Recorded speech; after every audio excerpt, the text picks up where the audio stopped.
Se acercaban a Jesús todos los publicanos y pecadores para oírle. Vaya notando eso. ¿Quiénes se acercaron a Jesús? Publicanos y pecadores.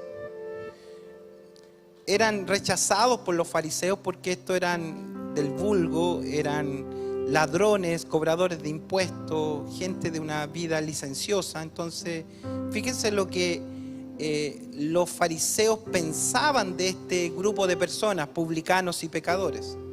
Y los fariseos y los escribas, los que se encargaban de cuidar la ley, eran como los que andaban detrás de los fariseos. Entonces el fariseo decía, ¿qué dice la escritura acerca de ellos? Los escribas abrían el rollo y decían, dice esto, y andaban siempre ellos buscando qué decía la ley de Dios, la Torá, con respecto a algún hecho puntual. Entonces fíjense lo que dicen ellos. Y los fariseos y los escribas, ¿qué hacían? Murmuraban diciendo, este a pecadores recibe y con ellos come.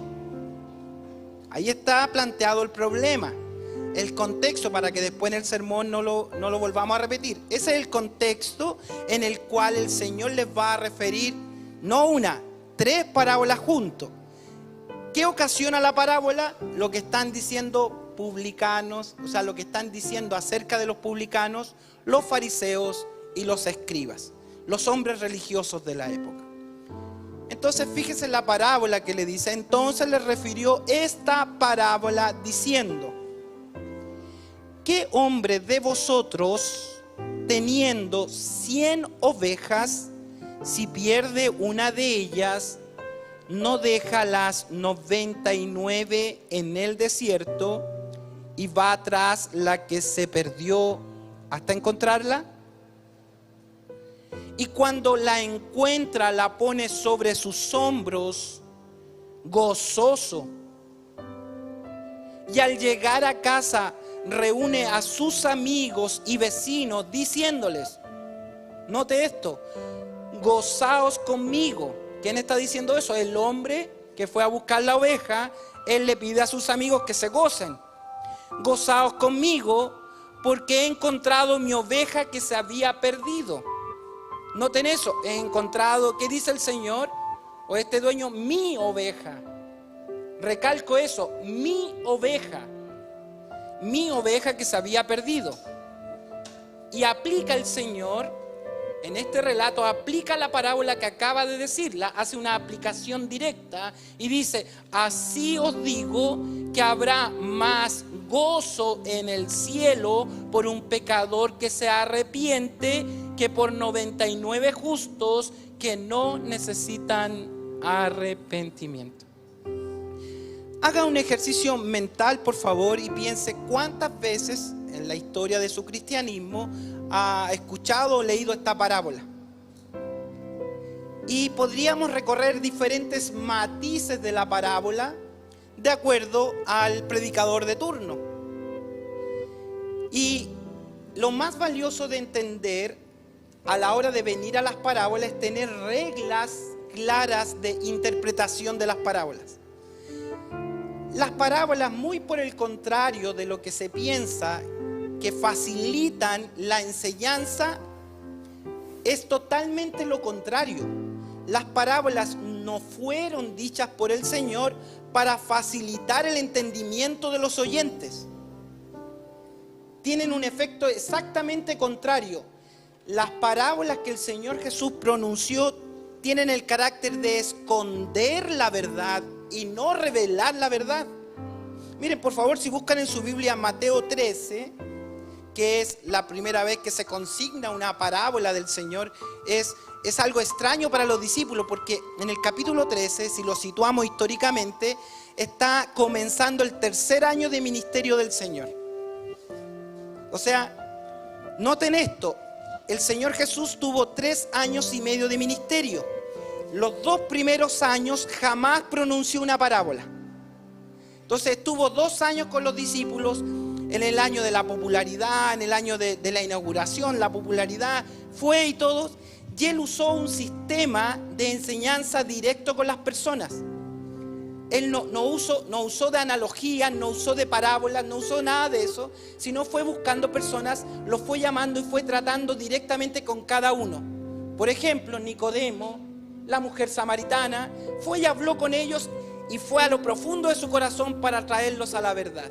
Entonces nunca habló con parábolas. Entonces los discípulos nunca habían escuchado a Jesús hablar parábolas, hasta que Él habla esa famosa parábola de el sembrador salió a sembrar, que pronto la vamos a compartir. Entonces, ni los discípulos ni la gente entendió nada. Si siempre el Señor había llegado con su mensaje y había abierto el corazón y le había hecho entender a la gente. Pero ahora, en este tercer año, el año donde Él empieza a retirarse de las multitudes, justamente usa parábola. Empieza a enseñar algo distinto. Entonces vean lo que le dicen los discípulos.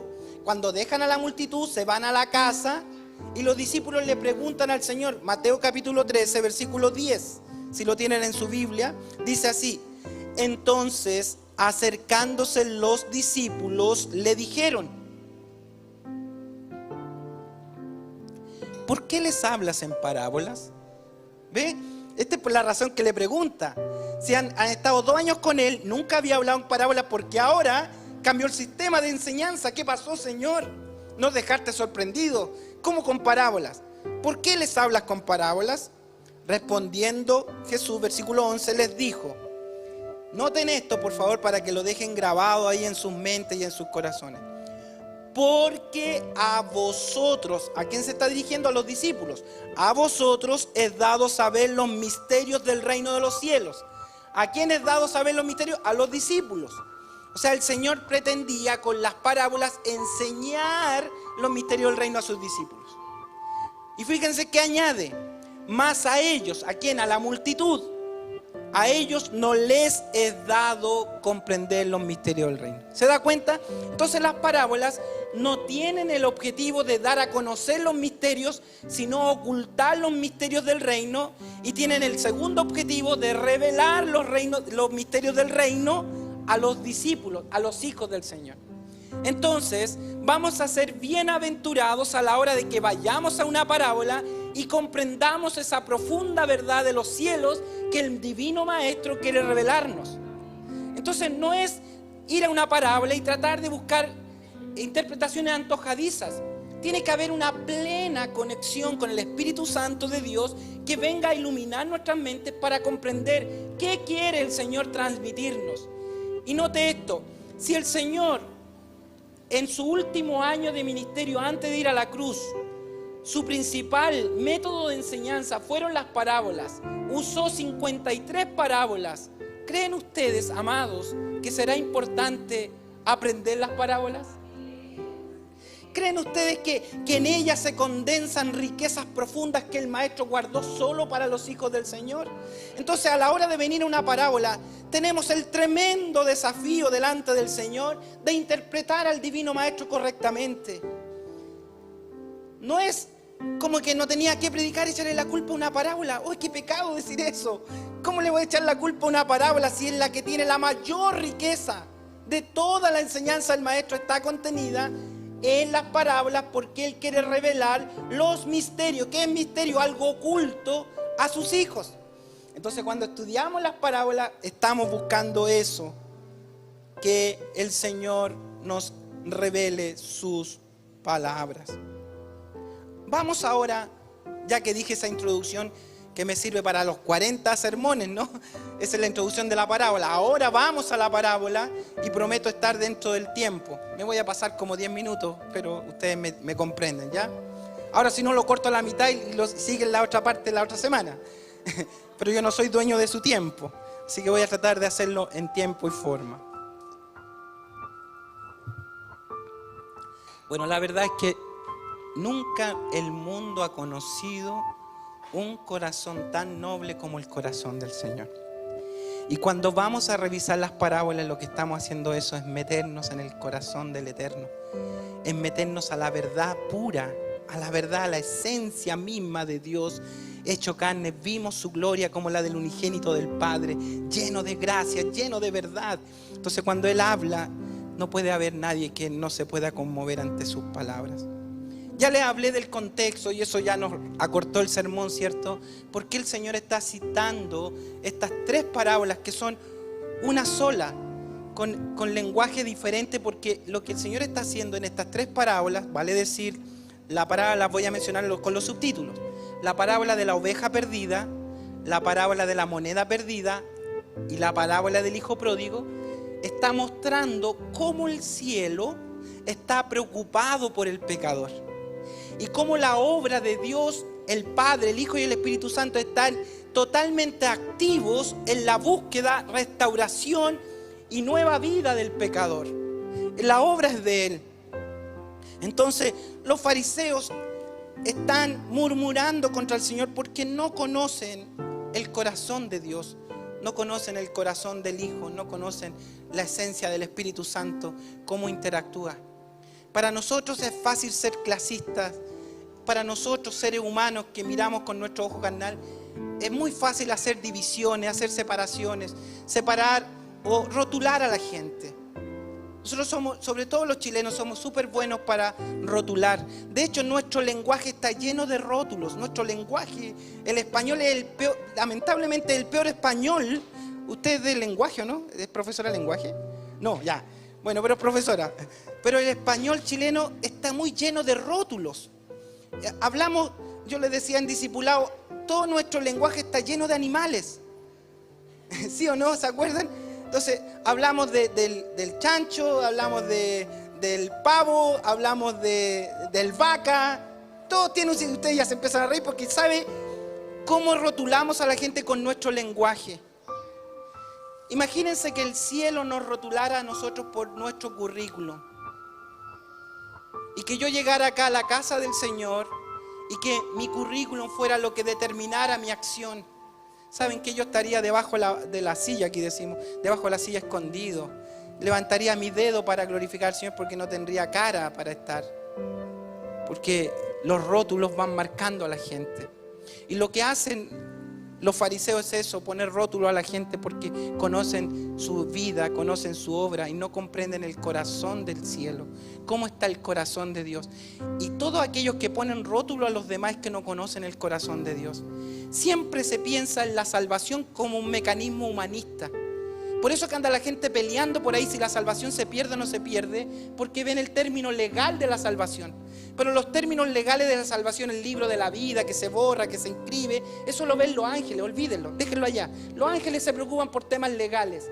Vamos a ver cómo es el corazón de Dios, el autor de la salvación, aquel que cuando estemos en su presencia le cantaremos: digno eres, Señor, porque la salvación te pertenece a ti. Entonces tenemos que conocer el corazón de ese Dios. Y lo que plasma en estas 3 parábolas el Señor es justamente eso: darnos a conocer que en la salvación, en la búsqueda del pecador, lo que más importa en la historia ni siquiera es el pecador. Si yo veo estas 3 parábolas del punto de vista humanista, voy a pensar en la pobre oveja, voy a pensar en la pobre mujer, voy a pensar en el pobre hijo pródigo.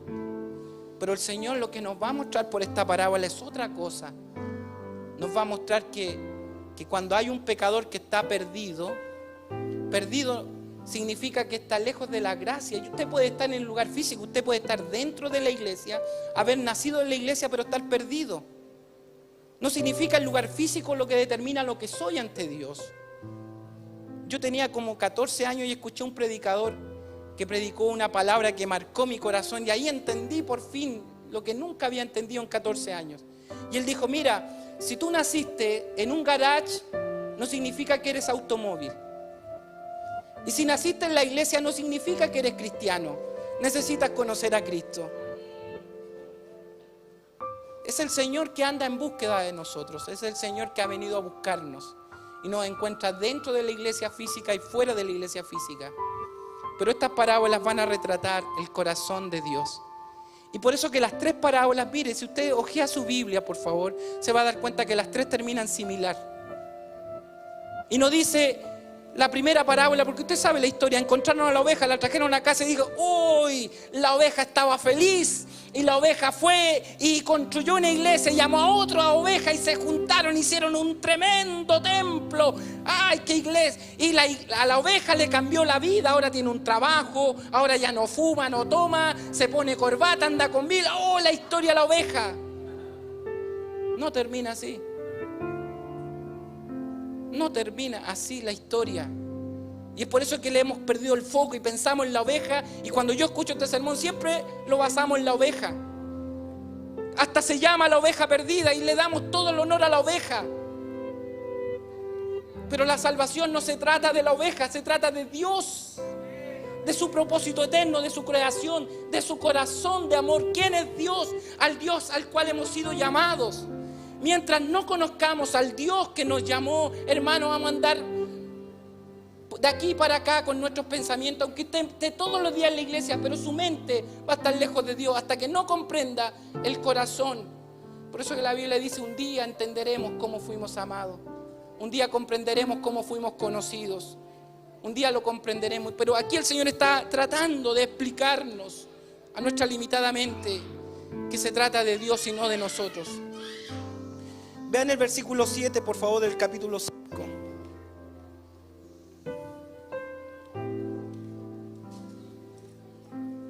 Vean dónde está, dice, donde hay más gozo. Por cierto, la oveja va a estar contenta. Sí, la iglesia va a estar contenta, por cierto. Pero vean que siempre va diciendo donde hay más gozo. Donde el gozo es pleno, donde el gozo es superior. Donde hay más gozo. Os digo que así habrá más gozo en el cielo.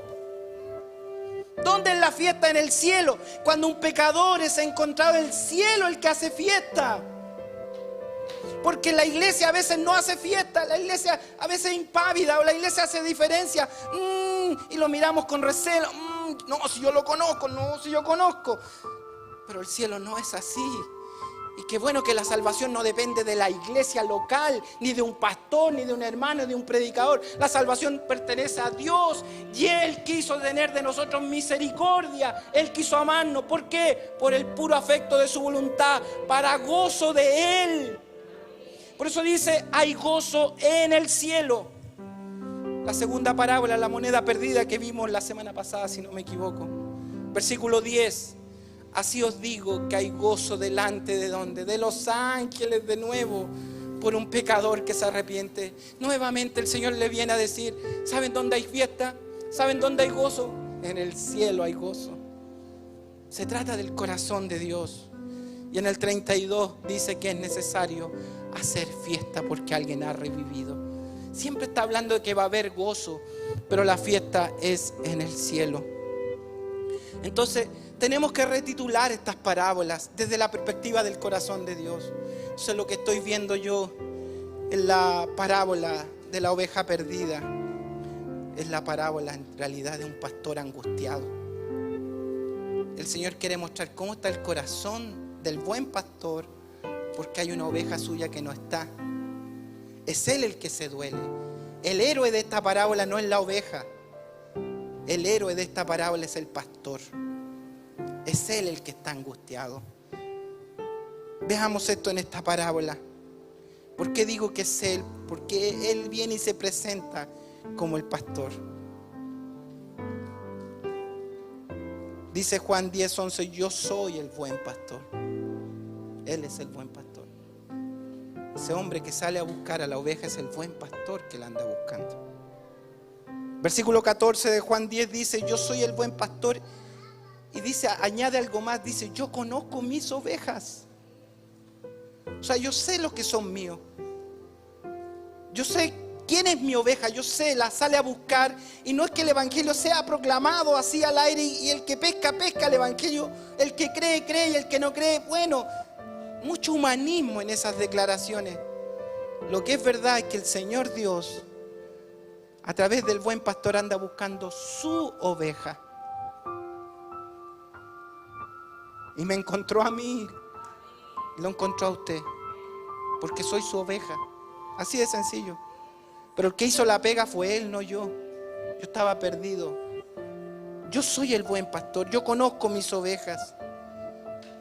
Yo le he puesto la parábola del pastor angustiado porque la Biblia nos habla de que Él está angustiado por su oveja.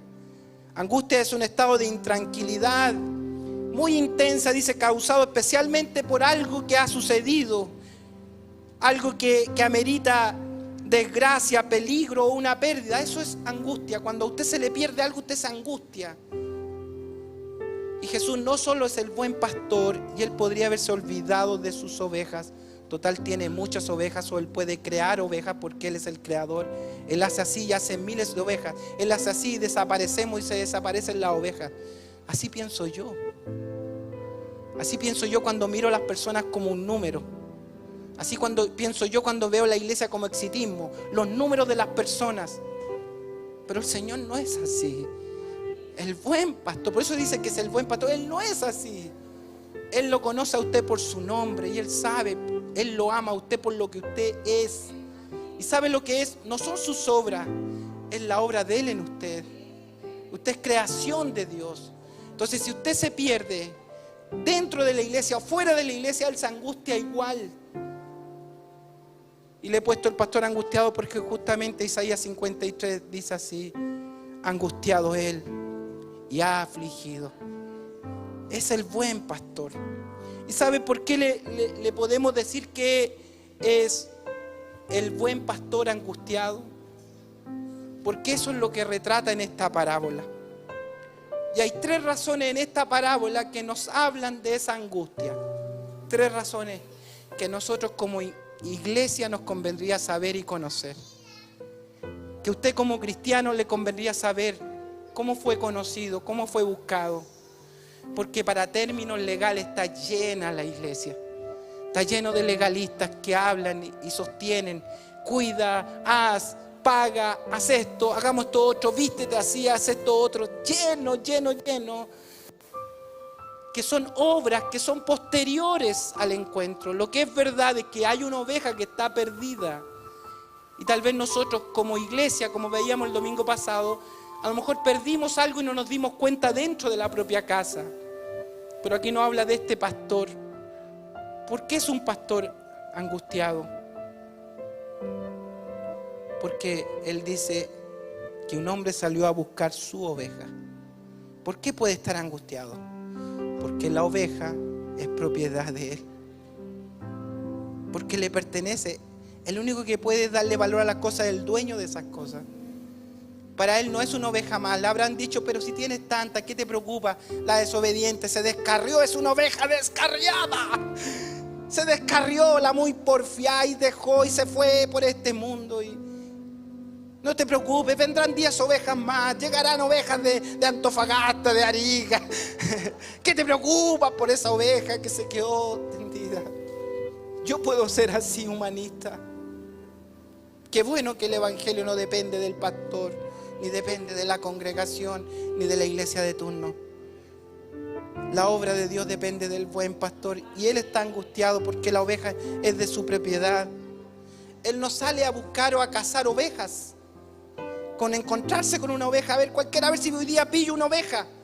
No, Él la conoce por nombre, la anda buscando. Él sabe que usted sabe dónde está y Él la fue a buscar a usted porque usted es de su propiedad. Es usted la oveja del Señor, y el Señor no quiere otra oveja, no quiere otro reemplazo. El Señor le dieron una cantidad de ovejas en su mano que Él redimió en la cruz, y Él la anda buscando. Él me fue a buscar a mí, Fernando Falcon, y no hay otro. Ruth, 9 millones y tanto, me fue a buscar a mí, donde quiera que estaba, porque yo soy su oveja. Aunque nadie diera un peso por mí, Él lo dio todo por mí. Yo soy su oveja, no le importa otra. Él no quiere encontrar una oveja, Él quiere su oveja. Nosotros somos esa oveja. El Salmo 79:13 dice: nosotros somos pueblo suyo. Nosotros somos las ovejas de su prado. Y nos manda el Salmo 100: reconocer que Jehová es Dios. Él nos hizo, no nosotros a nosotros mismos, pues suyos somos y ovejas de su prado. En segundo lugar, el pastor está angustiado. Primero, porque la oveja es suya, y segundo, porque para el buen pastor la oveja es valiosa. Él le da valor a la oveja. Yo le puedo poner rótulos, usted le puede poner rótulos, usted lo puede mirar, yo lo puedo mirar con desconfianza, pero Él no. Es su oveja y para Él tiene un valor único. El pastor no se pregunta cuánto vale la oveja. El pastor no hace cálculos respecto a la oveja. Él no compara 99. Tengo 99 seguros, ¿qué me preocupo por eso? Oh, hermano, cuando la iglesia empieza a comprender el corazón del buen pastor, va a cambiar su actitud. Nos vamos a amar más, vamos a tener mayor fraternidad, van a acabarse las divisiones, van a acabarse las peleas, porque vamos a ver el valor que usted tiene para el buen pastor.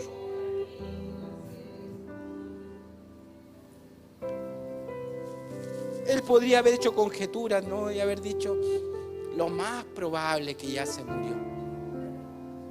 Lo más probable que se la comió un animal por ahí. Lo más probable que le pasó. ¿Qué voy a salir a arriesgarme? Pero el buen pastor no. No.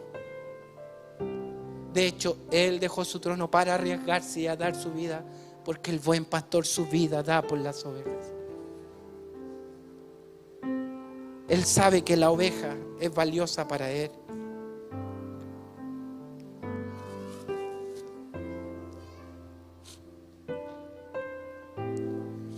Dios no hizo un plan de salvación para salvarnos. Dios no diseñó un plan de salvación de 2 más 2, 4. No funciona así. Somos tan valiosos que esta historia se escribió antes de la fundación del mundo. El buen pastor fue redimido en el tiempo de Dios antes de la fundación del mundo. Antes de siquiera Él crear a la humanidad, antes de jugar con barro y hacer al hombre, nos dice la palabra que Él ya había redimido al pecador. Y eso solo lo puede hacer Dios. O sea, el buen pastor ya fue buen pastor antes de tener sus ovejas y antes de que las ovejas estuvieran perdidos. La oveja es valiosa para el buen pastor, entonces tenemos que pensar que el que mete cosas en la cabeza no es el buen pastor. El buen pastor jamás le pondrá rótulos a usted. Lo que el buen pastor da su vida por usted y hace una transformación en usted y provee todo para hacerlo nuevo, para traerlo a casa, porque usted es propiedad de Él, y segundo, porque es valioso para Él, porque usted para el buen pastor es de incalculable valor. Nosotros somos creación de Dios, usted es creación de Dios y usted es valioso para Dios. No por lo que usted hace, o por lo que usted dé, o por lo que usted se congrega. Usted es valioso para Dios por lo que Él colocó en usted. Miren, voy a sacar un billete. Si lo alcanzan a ver, este es un billete de 10,000 pesos. Es un papel. Podría encender un fuego con esto. Podría tirarlo. Podría arrugarlo. Lo vuelvo a estirar. Lo llevo al banco y vale lo mismo. Pero es un papel que no cuesta 10,000 pesos. Pero ¿qué hace que cueste 10,000 pesos? Es que tiene un sello aquí. Le pusieron Banco Central y le pusieron 10,000 pesos. Y eso nadie lo cambia. Cuando el Señor Dios lo creó a usted, colocó un sello en su vida y le dijo: tú eres mi hija, yo te redimo hoy. Colocó un sello, ya que el diablo le diga lo que le diga, usted es valiosa para Él, por lo que Él colocó en usted. Y es por eso que Él salió a buscarme a mí. No por lo que yo hice, lo que yo podía dar, lo que yo podría hacer en el futuro, o cuántas veces iba a congregarme, o el templo que podría levantar. No, Él solo me fue a buscar porque Él colocó un sello en mi vida y me dijo: tú eres propiedad mía y nadie te la arrebata de mi mano. Y Él es capaz de matar al hombre fuerte para liberarlo a usted. Finalmente, ¿por qué el buen pastor fue a buscarnos? ¿Por qué estaba tan angustiado? Porque el pastor sabe que la oveja perdida le falta el cuidado del buen pastor. Que si el pastor no la cuida, nadie la va a cuidar. Que si el pastor no la acaricia, nadie la acariciará. Si el pastor no le da alimento, nadie le dará alimento. Está expuesta. no solo es propiedad del pastor, no solo es valiosa para el pastor sabe que necesita cuidado. Por eso me fue a buscar, dijo Fernando, necesita cuidado. Nunca me habló del infierno, no me dijo, oye, te espera el infierno, te quiero liberar. No, el infierno es un tema legal, este es un tema de amor. Por eso que le amamos a Él, porque Él nos amó primero. Él fue el único que dejó su trono y fue y me subió sobre sus hombros. La única manera que pase la angustia del pastor es cuando Él la tiene en sus hombros y la lleva de regreso a casa. Y dice, para terminar, y cuando la encuentra, esta es mi historia, y esta tal vez sea su historia también. Y cuando la encuentra, versículo 5, la pone en sus hombros. Y miren, ve que se trata del pastor y no de la oveja. Gozoso. La pone en sus hombros gozoso y al llegar a casa reúne a sus amigos y vecinos diciéndole, gócense conmigo porque he encontrado mi oveja que se había perdido. Encontré mi oveja. Esa es la obra maravillosa de la gracia. Esa es la obra maravillosa del buen pastor, rescatándonos, llamándonos. Él nos llama por el periódico, por las redes. Él va por su Espíritu Santo y llega donde usted está y es capaz de rescatarlo, porque usted ya es valioso. No es valioso cuando hizo una decisión por Cristo, porque nadie podría hacer una decisión por Cristo, porque somos ovejas descarriadas. Todos nos descarriamos, todos estamos perdidos, pero el buen pastor fue a buscarnos y nos ha traído de regreso a casa. En esta hora, quien quiera usted sea, yo le invito que con los ojos de su alma vaya a las palabras del Divino Maestro y gócese con Él, porque esta obra la hizo Él y no nosotros. Siéntase valioso, no por lo que usted es, sino por lo que el Señor ha hecho por usted.